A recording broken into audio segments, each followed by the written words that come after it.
I don't want to bring the energy in the room down. Thank you. But recently, you're going to feel bad. My long-term domestic partner of many years recently left me to move to Vancouver. You can get fentanyl here. I don't know why you would do that. No, it was hard. It was really hard. We were together a long time, and when you've lived with somebody for a long time and they leave you, it's really hard. Everything in your shared space reminds you of them. Their absence leaves this gaping hole in the middle of your life. Well, two, obviously, but one of them you can't fill with stranger dick. At least not one at a time. No, it was really hard. I was in a bad place. I was very upset, guys. I was so upset that I wrote a poem. In case the previous joke did not make it clear that I'm homosexual. No, it was bad. It was really hard. But I have to say, I have to give him some credit. I am impressed that he stayed as long as he did. I was not an ideal partner by any means. Just to give you guys an idea, the first time he and I had sex, I gave him syphilis.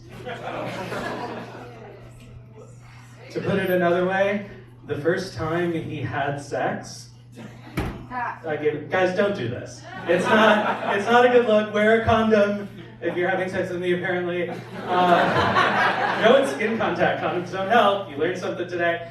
No, it was it was really not a great situation, and I don't know how it happened. Honestly, I'm really careful. I had just been tested. I swear it must have been a toilet seat. That's what he asked me to call him anyway.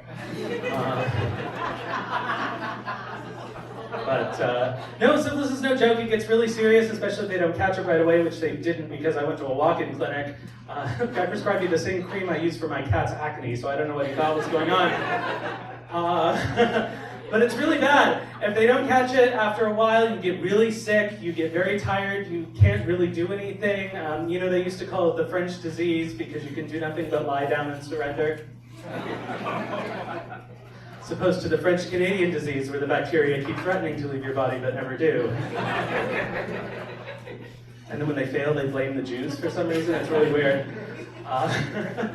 Do you guys know how? Do you guys know how they cure syphilis? Any sip heads in the audience?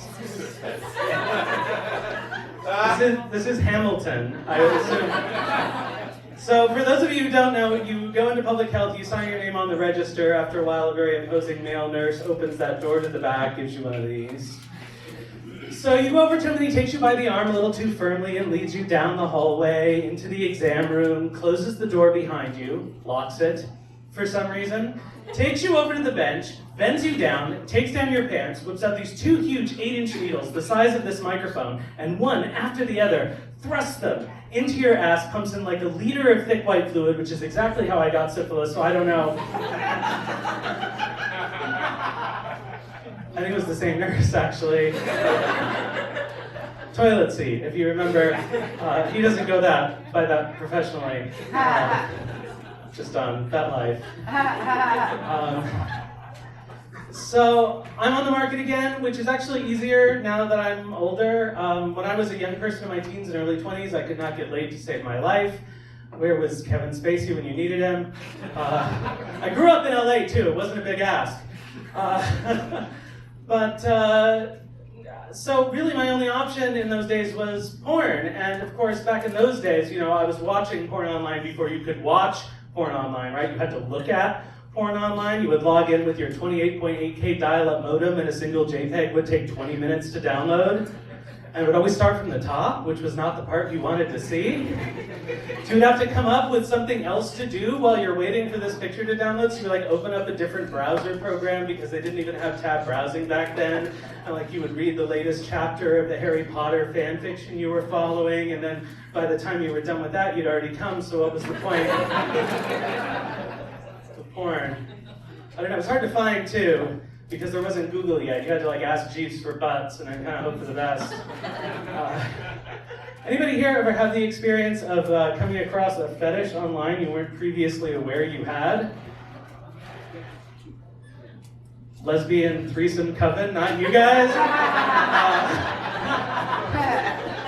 It's a very distressing experience, right? Because you're going along, watching whatever your normal thing is, and all of a sudden your new kink, and I'm not going to kink shame you, but please do not come up to me after the show and tell me what it is. Unless you're cute and you like to get slapped in the face, then we'll talk. All of a sudden your new kink pops up, you're shocked, you're disgusted, you close the tab. You take a step back. You're breathing heavily. Your heart is pounding. But so is your deck. So Control-Shift-T, you bring that tab back up, miracle of the modern internet. You watch the rest of that video. Maybe you start seeking out other videos like it. And then slowly but surely you start working it into your real life sex life until all of a sudden 6 months later you can't come without beheading a journalist. It's a very difficult situation to be in. All right, thanks guys, I'm Dan Donnelly. Let's bring Dan Brennan back up to the stage.